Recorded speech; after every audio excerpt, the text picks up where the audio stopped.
أيها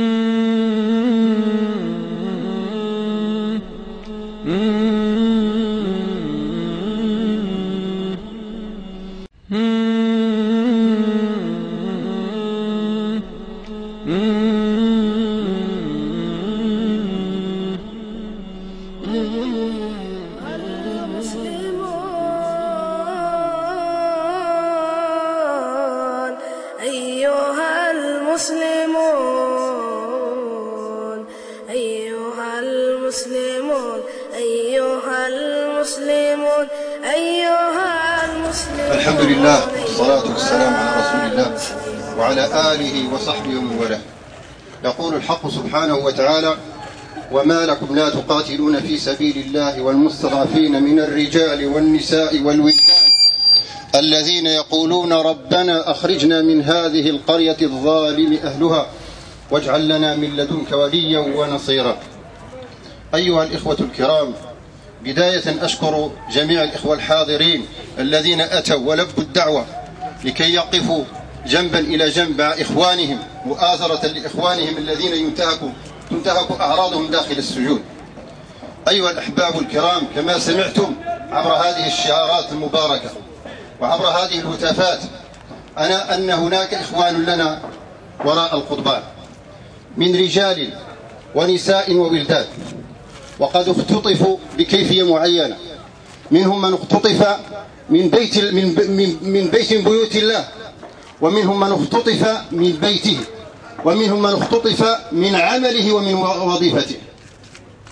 ومن النساء أيها الأحباب الكرام هناك أخت لنا اسمها ضحى أبو ثابت.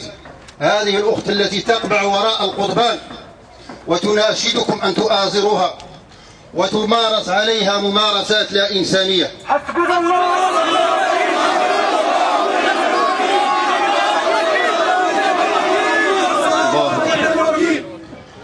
وقد اختطفت من وظيفتها وهي طبيبة جراحة. كما أنه لا يخفى على أحد أيها الأحباب الكرام ما يعانيه إخواننا الآن في السجون، رغم بعض الانفراجات التي في حد ذاتها هي إهانة لإخواننا، إهانة نقولها أيها الأحباب الكرام. لماذا؟ لأن هؤلاء قد اغتصبوا وقد اختطفوا من بيوتهم من دون ذنب، إلا أنهم قالوا ربنا الله، قالوا ربنا الله. حسبنا الله.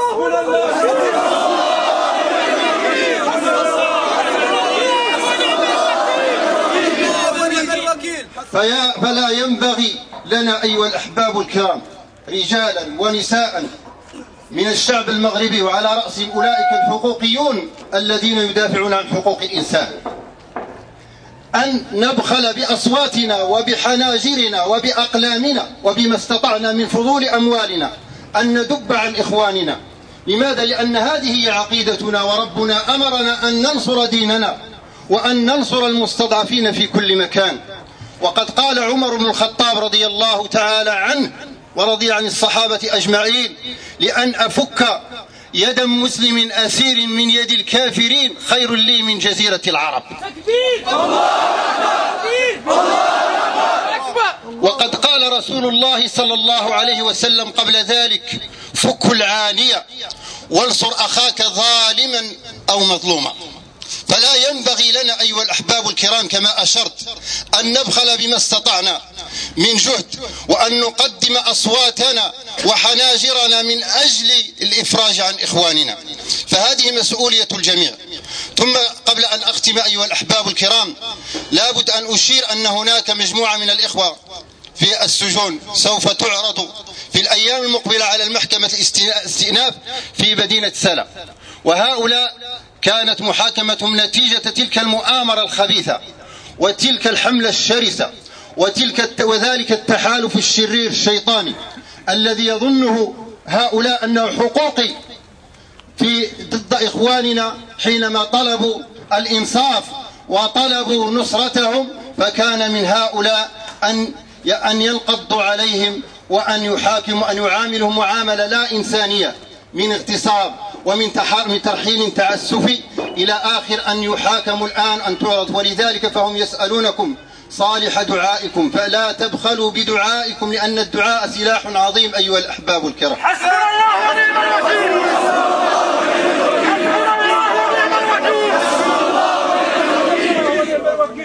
كذلك أخبر الإخوة جميعا أن هناك إخوان لنا في غوانتانامو، ومع الأسف الشديد هناك أناس لا عقيدة لهم ولا دين لهم يدافعون عن هؤلاء، وفي الحين أننا كمسلمين ونعيش في هذه الدولة الإسلامية وهناك إخوان مغاربة يقبعون وراء القضبان في سجن غوانتانامو.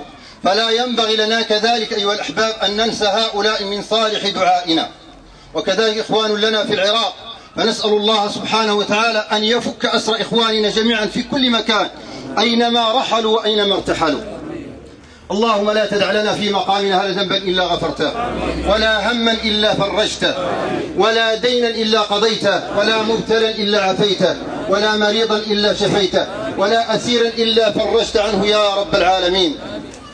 اللهم فك أسر إخواننا المبتلين في كل مكان، اللهم ارفع عنهم ظلم الظالمين، اللهم انتقم لهم ممن ظلمهم واعتدى عليهم، اللهم كف أيدي الظالمين عنهم يا رب العالمين.